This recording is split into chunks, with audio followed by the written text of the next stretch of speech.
नमस्कार, न्यूज 24 देख रहे हैं आप और आपके साथ मैं हूं सऊद मोहम्मद खालिद। शाम के 5 बजने को हैं और वक्त हो गया है शाम की ब्रेकिंग न्यूज का। अगले आधे घंटे तक आप देखेंगे दिन भर की हर बड़ी खबर। बने रहिए हमारे साथ।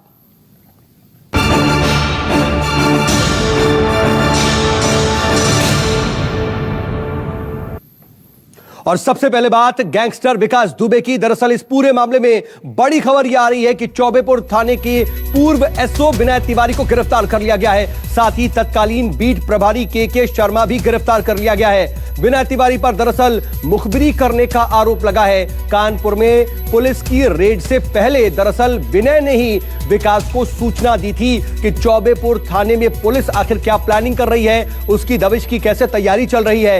एक एक डिटेल विनय तिवारी ने ही विकास दुबे को पहुंचाई थी। उसके बाद अब यह बड़ी कार्रवाई की गई है और एसओ को गिरफ्तार कर लिया गया है। मानस श्रीवास्तव मेरे सहयोगी मेरे साथ जुड़ रहे हैं। मानस, ये अपने आप में सबसे बड़ी कार्रवाई अब तक की इस पूरे मामले में। देखिए, निश्चित तौर पर बहुत बड़ी कार्रवाई और पिछले 2 तारीख से इस बात का इंतजार किया जा रहा था कि आखिर विनय तिवारी के खिलाफ कार्रवाई कब होगी। सस्पेंड उनको पहले ही कर दिया गया था, लेकिन विभागीय जांच चल रही थी। कल आईजी लक्ष्मी सिंह भी मौके पर पहुंची थी और उन्होंने चौबेपुर और बिल्लौर दोनों ही थानों का दौरा किया था और न केवल सीओ का जो सिस्टम था, जो शहीद सीओ थे उनका सिस्टम को की जांच पड़ताल की, बल्कि दोनों ही थानों में जो सिस्टम मौजूद थे उसकी जांच पड़ताल की। इसके अलावा मोबाइल फोन की भी जांच चल रही थी एसटीएफ के द्वारा।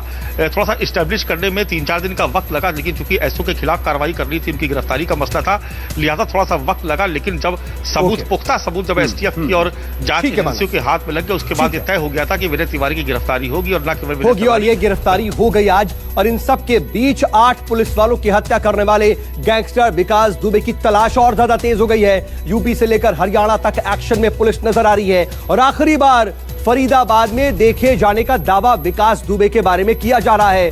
पुलिस की फरीदाबाद में धरपकड़ लगातार जारी है, धड़ाधड़ छापेमारी चल रही है वहां पर। फरीदाबाद में पुलिस को विकास ने चकमा दे दिया, लेकिन और पुलिस के पहुंचने से ही पहले गैंगस्टर विकास दुबे फरार हो गया। राजस्थान और हरियाणा की सीमा पर इसके बाद अब सख्ती कर दी गई है।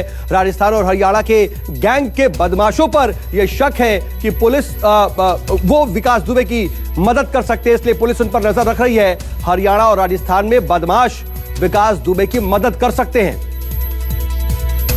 पवन मिश्रा मेरे सहयोगी मेरे साथ जुड़ रहे हैं। पवन, क्या जानकारी मिल पा रही है, क्योंकि फरीदाबाद में तो यह गैंगस्टर चकमा देकर निकलने में कामयाब हो गया।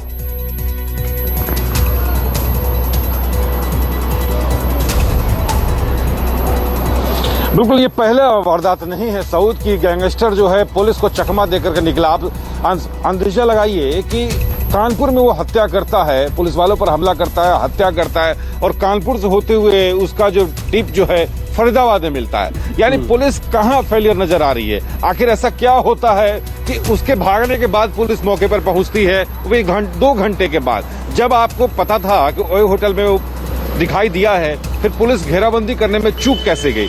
अब आपको हम इंदिरा कॉम्प्लेक्स की बात बता रहे हैं, फरीदाबाद सेक्टर 88 में, जहां से अंकुर को गिरफ्तार किया गया है, उसका बहुत ही करीबी है। वहां जब भी पुलिस वहां तफ्तीश करती है, दबिश देती है, 30 लोगों की संख्या पुलिस वालों की बताई गई। ठीक है, वहां के स्थानीय निवासी बता रहे हैं, कम से कम स्थिति ये है कि यहाँ से चकमा देकर फरार हो जाता है, कामयाब हो गया और पुलिस सिर्फ और सिर्फ मुंह ताकती रह गई। और इन सब के बीच कानपुर हमले के बाद 2-3 दिन फरीदाबाद में रुका था गैंगस्टर विकास दुबे, ये अपडेट मिल रही है। दरअसल विकास दुबे का जो सीसीटीवी फुटेज सामने आई है, उसके साथ साथ ये भी सामने आ रही है बात कि वो 1-2 दिन नहीं बल्कि इन 6 दिनों में तकरीबन 2 से 3 दिन वो फरीदाबाद में ही रहा। होटल के अलावा वो सेक्टर 87 में नहर पार की न्यू इंदिरा कॉलोनी में अपने एक रिश्तेदार के घर पर भी रुका। फरीदाबाद की स्पेशल क्राइम टीम में विकास दुबे के 2 साथियों प्रभात और अंकुर को फरीदाबाद से गिरफ्तार किया है और अंकुर ने विकास दुबे के छिपने में मदद की थी। बता दें कि कार्तिकेय उर्फ प्रभात विकास दुबे के गांव का रहने वाला है। प्रभात से 4 हथियार भी बरामद हुए हैं, जिनमें से 2 सरकारी पिस्टल यूपी पुलिस की हैं।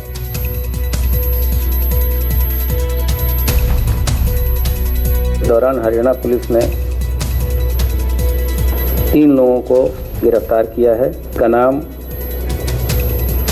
क्रमशः कार्तिकेय उर्फ प्रभात, अंकुर पुत्र श्रवण कुमार था। इसके फादर और इस खबर पर मेरे सहयोगी राहुल प्रकाश मेरे साथ जुड़ गए। राहुल, क्या जानकारी मिल पा रही है? ये 3 गिरफ्तारियां कितनी अहम इस पूरे मामले में?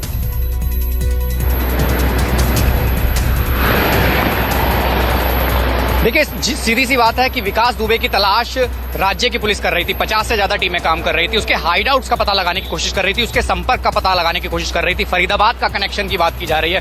फरीदाबाद से जो गिरफ्तारियां हुई हैं, साफ है कि कहीं ना कहीं वो तमाम संपर्क में है, उन लोगों के संपर्क में है जो उसकी मदद कर रहे हैं। यहाँ पहुंचा अपना साथी जो प्रभात, जो गिरफ्तार करके वापस उसको कानपुर ले जाया जा रहा है। उसने जो चीजें बताई हैं कि जहां घटना हुई थी वो विकास दुबे के साथ था। हालांकि हमने जब सवाल पूछा जिन अंशुल और जिस तरीके से अंकुर और उसके पिता श्रवण से बात की, तो उन्होंने साफ कहा कि हम विकास दुबे को नहीं जानता, विकास दुबे यहाँ नहीं था। यानी वो नकारते रहे। लेकिन जो उसका कनेक्शन था फरीदाबाद से इसलिए था क्योंकि ये परिवार भी कानपुर का ही रहने वाला है, 8 सालों से वहीं का रहने वाला, और साथ ही साथ इनके पास से हथियार भी बरामद हुए हैं।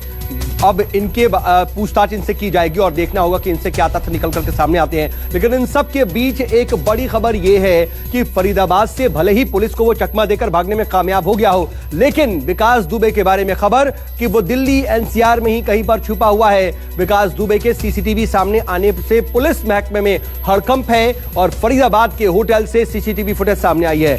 इस होटल में विकास दुबे और उसके 2 साथियों ने दरअसल होटल बुक करने की कोशिश की थी और आईडी मांगने पर तीनों संदिग्ध वहां से चले गए थे। विकास को तलाशते हुए पुलिस होटल तो पहुंच गई। पुलिस ने सीसीटीवी फुटेज अब अपने कब्जे में कर लिया है। एक सीसीटीवी में वो अकेले ऑटो में सवार होकर निकलते हुए दिखाई दे रहा, जो आप इस वक्त अपने टेलीविजन स्क्रीन पर भी देख रहे हैं। आसपास के लोगों से अब पूछताछ की जा रही है और उसकी लोकेशन को एक बार फिर से ट्रेस करने की कोशिश हो रही है। मेरे को अंकुर नाम की आईडी दी कि सर हमें रूम दे दो। मैंने सर आप अपनी दूसरी आईडी दे दो ना, इस पे एड्रेस है ना आपकी फ़ोटो है, फ़ोटो भी ब्लर हो रही है बहुत ज़्यादा, जिससे हमें पता नहीं चल रहा है आईडी आपकी है। उसने दूसरी कोई बात ही नहीं करी आईडी के लिए, वो अपना चुपचाप नीचे उतर गए। तो साफ तौर पर कानपुर का फरीदाबाद कनेक्शन सामने आया है। दरअसल कानपुर में पुलिस वालों की हत्या के बाद साइकिल से फरार हुआ था विकास दुबे, ये बात सामने आ रही है। बताया ये जा रहा है कि दरअसल वो कानपुर में शूटआउट के बाद पुलिस की गोलियों से बचता हुआ साइकिल लेकर के तकरीबन 5 किलोमीटर तक बाहर आया था। साइकिल लेकर के वो बिकरू गांव से भागा, 5 किलोमीटर दूर तक साइकिल चलाते हुए ही आया और विकास शिवली कस्बे में पहुंच गया 5 किलोमीटर साइकिल चलाकर। और शिवली में विकास ने किसी से बाइक ली, शिवली में फोन बंद करके वो भाग निकला और पुलिस के मोबाइल सर्विलांस में भी विकास की जो आखिरी लोकेशन है वो शिवली मिली है। फरीदाबाद में विकास की तस्वीरों ने पुलिस की पोल खोल दी है, क्योंकि शिवली से कई जिले पार करते हुए विकास फरीदाबाद पहुंचा और पुलिस के पास विकास का अब तक भी कोई सुराग नहीं है। मानस श्रीवास्तव मेरे साथ, मेरे सहयोगी जुड़ गए। मानस, ये कहीं ना कहीं एक नाकामी कहा जाए तो गलत नहीं होगा, क्योंकि 100 से ज्यादा टीमें जो है वो सरगर्मी से तलाश कर रही हैं। अलग अलग राज्यों की पुलिस से भी मदद ली जा रही है। बावजूद उसके वो कानपुर से कई जिलों को पार करता हुआ फरीदाबाद में देखा जाता है। देखिए, निश्चित तौर पर ये जो पूरा घटनाक्रम हुआ, थोड़ा सा हम आपको सिलसिलेवार समझा दें कि करीब 12:45 पर ये मुठभेड़ हुई। 1:20 तक चली, यानी करीब घंटे लगा। 8 पुलिसकर्मी शहीद हो गए। जो बच गए उन्होंने, क्योंकि जो लोकेशन है जहाँ बिकरू गांव है, ये कानपुर देहात की सीमा से लगा हुआ अंतिम गांव इसको कह सकते हैं, या जो सीमा से सटे हुए गांव होते हैं वो, यानी शहर से आने में करीब 40 से 45 मिनट का वक्त लगता है। 2:10 के आसपास एसएसपी कानपुर ये मौके पर पहुंचे। अब आप समझिए कि 1:20 से लेकर के और 2:20 के बीच में 1 घंटे का वक्त पहुंचे। मौका क्या आधा घंटा और निकल गया, लेकिन ये 1.5 घंटा बहुत पर्याप्त था विकास दुबे के। अपने आप में यही वो वक्त है जब वो भागने में कामयाब हो गया। बहुत ठीक है मानस। और इन सब के बीच यूपी पुलिस ने विकास दुबे के दाहिने हाथ अमर दुबे को मार गिराया। यह बड़ी खबर आपको बता दें।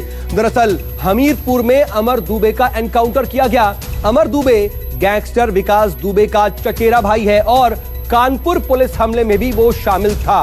अमर दुबे मुठभेड़ मामले में पुलिस को कारतूस और ऑटोमेटिक पिस्टल उसके साथ बरामद हुई है और एक नीला बैग भी पुलिस को बरामद हुआ है। मध्य प्रदेश भागने की फिराक में बताया जा रहा था अमर दुबे का मारा जाना एसटीएफ की एक बड़ी कामयाबी है। विकास दुबे की सुरक्षा का जिम्मा दरअसल अमर दुबे पर ही था। विकास का सबसे बड़ा राजदार था अमर दुबे, लेकिन अब हमीरपुर में इसे मार गिराया गया है। अशोक तिवारी मेरे सहयोगी जुड़ चुके हैं। अशोक, ये अमर दुबे का मारा जाना कितनी बड़ी कामयाबी देखा जाए? हालांकि अगर ये जिंदा पकड़ा गया होता तो बहुत से राज जरूर खुल सकते थे।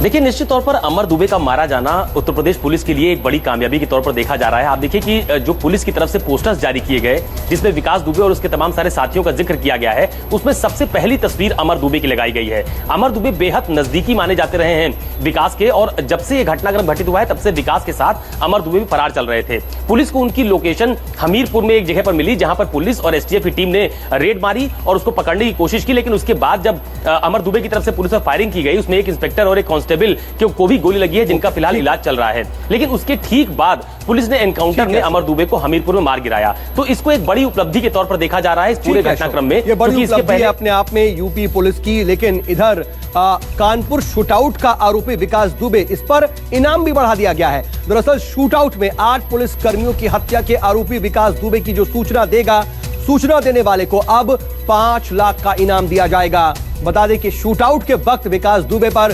50,000 रुपए का इनाम घोषित था। बाद में इनामी राशि को 1 लाख और फिर 2.5 लाख रुपए तक बढ़ा दिया गया, लेकिन अब 6 दिन बाद विकास दुबे पर 5 लाख का इनाम कर दिया गया है।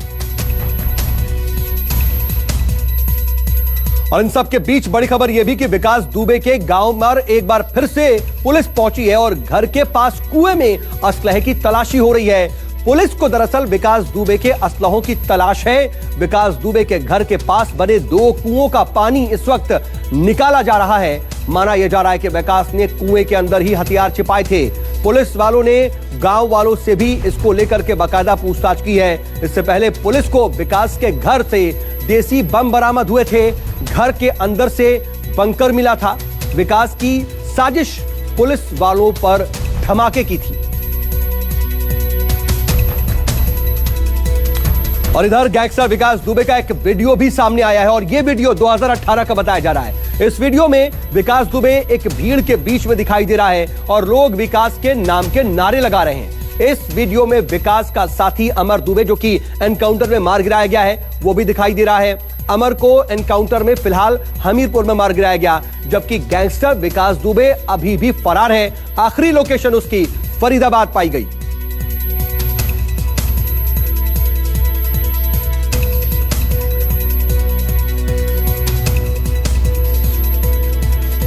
बढ़ते आगे, भारत चीन तनाव पर इस वक्त की एक बड़ी खबर आपको बता दें कि अब पेंगोंग लेक इलाके में भी 2 किलोमीटर पीछे हट गया है चीन। ये बड़ी खबर, क्योंकि यहां पर गतिरोध लगातार बरकरार था, अब यहां पर भी गतिरोध खत्म होता दिखाई दे रहा है। हॉट स्प्रिंग के पेट्रोल पॉइंट 15 से 2 किलोमीटर पीछे चीनी सेना हट गई है। गोगरा इलाके से भी पीछे हटेगी चीनी सेना। बता दें कि गलवान घाटी और हॉट स्प्रिंग से चीनी सेना पीछे हट गई है। गलवान के पेट्रोल पॉइंट 14 में बफर जोन बनाया जाएगा। हॉट स्प्रिंग पेंगोंग में 3 किलोमीटर का बफर जोन बनेगा। दोनों देश बफर जोन में पेट्रोलिंग नहीं करेंगे। 30 जून को भारत चीन के बीच समझौता हुआ था। 2 हफ्ते बाद हालात की समीक्षा अब आगे की जाएगी। मनीष कुमार मेरे सहयोगी मेरे साथ जुड़ गए। मनीष, अब लग रहा है कि ये गतिरोध धीरे धीरे बिल्कुल खत्म हो रहा है, क्योंकि गलवान के बाद कहीं ना कहीं पेंगोंग में ये गतिरोध बरकरार था, अब वहां से भी पीछे हट गई सेना।